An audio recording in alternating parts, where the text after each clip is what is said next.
del atraco, la parte de la traición de Virginia Mayo, la parte de la muerte de la madre, y de repente ahí se acaba una historia y empieza la historia del asalto a la fábrica.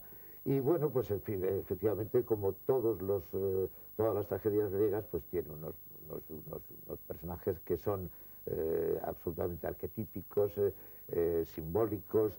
Hablabais antes de que la película está llena de sexo, pero es un sexo realmente ambiguo, muy extraño. Claro. Ya hablaremos luego más tarde de ciertas secuencias que producen estupor, porque las cosas no están tan claras. Bueno, que vamos a pasar una noche absolutamente maravillosa, porque la película de verdad es fantástica. Juan Manuel de Prada, buenas noches. Hola, buenas noches. ¿Cuántos ejemplares llevas vendido de tu premio Planeta? No lo sé. No hablemos más de 250.000. No lo sé. Realmente sí, por ahí andará. ¿Cuarto de millón? No está mal, ¿no? Pero vamos a hablar de la película. Bueno. No, yo te lo digo porque estás en la cima del mundo. Sí, lo estamos de war, ¿eh? A tu edad, es que hay a tu edad en la cima del mundo. Otro título que es más dura será La caída, ¿no? Sí. O sea que hay que tener cuidado. Esa es de boxeo. Bueno, cuéntame, ¿qué te parece Cody y sus amigos? Bueno, pues yo de esta película, claro, sin duda destacaría lo que ya han comentado mis compañeros, ¿no? El aliento trágico de la película, servido con un estilo muy bolsiano, ¿no? Ese estilo seco, abrupto, con un sentido visual de la acción frenético. También yo creo que la interpretación de James Cagney contribuye mucho a contaminar de este frenesí toda la película, ¿no?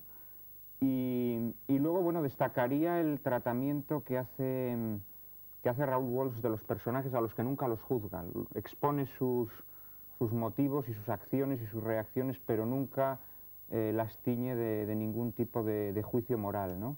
Como podría hacer otro director más próximo a un cine de moraleja. Me ha gustado mucho, por supuesto, la interpretación de James Cagney, pero me gusta también mucho el personaje del infiltrado, el del policía, ¿no? Creo que es curioso cómo, a pesar de que James Cagney efectivamente es un personaje psicótico y un personaje muy oscuro, a la postre le resulta más cómplice al espectador que el policía infiltrado, ¿no? Que en todo momento es un traidor, incluso a veces un traidor sin escrúpulos, ¿no? Es curioso cómo Raoul Walsh a veces nos sirve las reacciones de este hombre, de Desmond O'Brien, con una frialdad absoluta, ¿no? Cómo actúa incluso al final en el desenlace de la película, como sin ningún titubeo aprieta el gatillo. La verdad es que es una película estupenda, una película, como digo, muy trágica, muy abrupta de principio a fin y con una serie de componentes interesantes que bueno, luego desmenuzaremos. Muy bien, pues muchas gracias. Vamos a ver Al Rojo Vivo.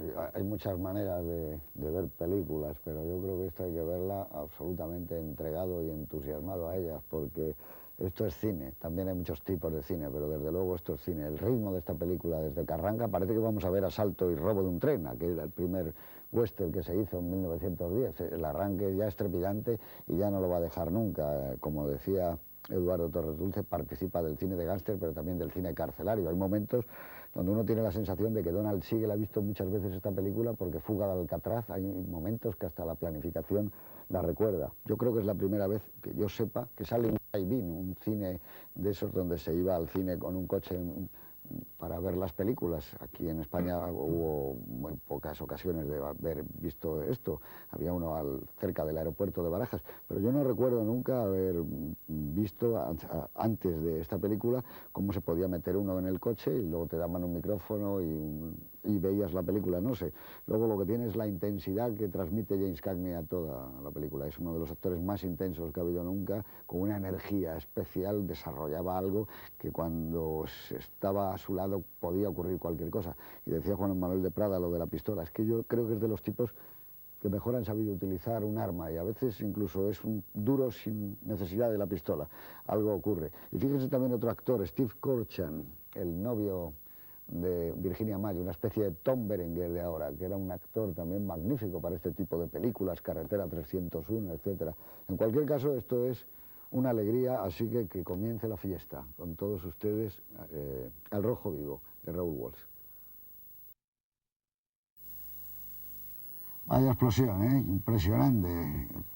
Ha puesto ahí James Cagney todo explotando a su alrededor, como decía Eduardo antes de que viéramos la película. Recuerda un poco, es verdad, las películas de Scorsese, de Bruce Willis, todas esas con esos aparatos, pero esta es del año 49, o sea que es una película mucho más antigua, aunque es una película que tuvo que tener la Warner un buen riesgo económico, porque es una película de buen reparto y bueno, y de gran metraje, tiene un buen recorrido por bastantes escenarios.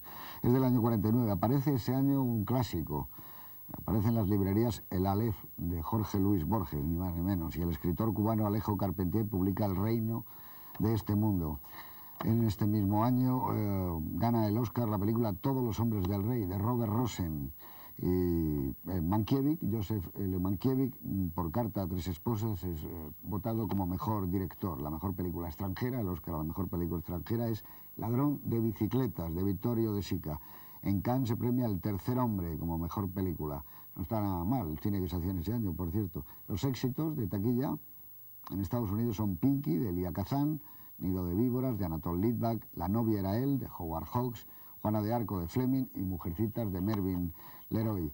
Se estrena en Broadway el musical South Pacific, de Roger y Hammerstein, y Muerte de un viajante, de Arthur Miller, gana el premio Pulitzer, y evidentemente sigue siendo una obra estupenda. El príncipe Rainiero sube al trono de Mónaco. Se publica la novela de George Orwell, 1984, que nos parece ya, pues, no ya el pasado, sino el pasado del pasado. 1984 hay que ver. El presidente Truman aboga por el rearme de Europa y se niega a reducir los créditos del Plan Marshall, cosa que a nosotros casi ni nos viene porque el Plan Marshall pasó por encima de nuestros cuerpos con la misma fuerza que la película de Luis Berlanga arrasó en Cannes. Jack LaMotta arrebata a Marcel Cerdan el título mundial de los pesos medios y Edzard Charles ocupa la vacante de Joe Louis al vender a Joe Walcott en Chicago. Entonces, como ven ustedes, el boxeo acaparaba los titulares y la atención. Ingrid Bergman también y Rossellini la acaparan porque viven una gran historia de amor en el rodaje de Stromboli.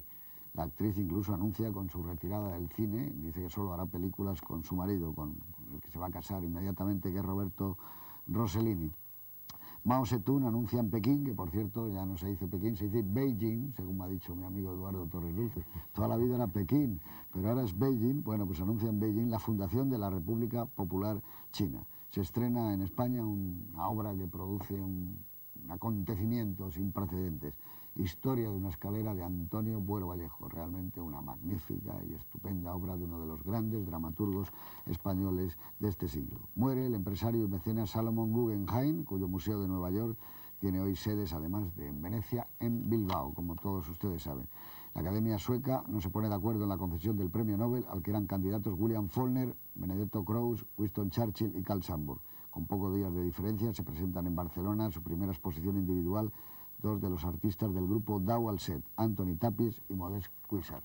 Bueno, pues eso es el año 49, cuando han visto ustedes el vigor con que se hacían las películas, el ritmo con que se planteaba entonces la gestación del cine, porque ¿cómo arranca esta película? Es asalto y robo de un tren. Tú lo has dicho, asalto y robo de un tren. Y es que las películas son una secuencia de unos 5 minutos, prodigiosa, prácticamente de cine mudo. Me parece bien que haya citado asalto y robo de un tren, porque además la estructura es un poco parecida. Pero a mí lo que me hace pensar siempre es que es algo muy curioso que creo que denota la complejidad del cine de Walsh, y es que los thrillers de Raoul Walsh parecen western en muchos aspectos. Simplemente decir, ¿cómo se llama? El último refugio, High Sierra, por ejemplo. ¿No? Aparece también el último esta refugio. sierra, toda la primera parte es bastante High Sierra, y los western de Raoul Walsh son bastante thrillers. Por ejemplo, Juntos hasta la muerte, que es de ese mismo año, Colorado Territory, ¿no? Pursuit, porque he citado anteriormente, ¿no? Camino de la Horca, es prácticamente un thriller también, un thriller itinerante. Y esto es, insisto, lo que hace la grandeza de los cineastas clásicos. Es decir, que son capaces de trascender el género, de introducir en el género referencias culturales y referencias cotidianas, la imaginería del género juntamente con cambiando referencias, y eso es lo que hace esta película, como hemos dicho todos en la presentación, pues muy rica y muy compleja. Esa secuencia, pues tenemos al mejor Raoul Walsh, algo de eso ya lo ha dicho también Juan Manuel en la presentación, es decir, es una secuencia seca, violenta, precisa, de una enorme violencia, incluido el asaltante al que el vapor le va a la cara, que posteriormente habrá un ajuste de cuentas también con él. Y una fíjate, de las pistas... Eduardo, fijaos, en mi opinión, qué rápido va la película que de repente dices, pasas de que dices, liquida este.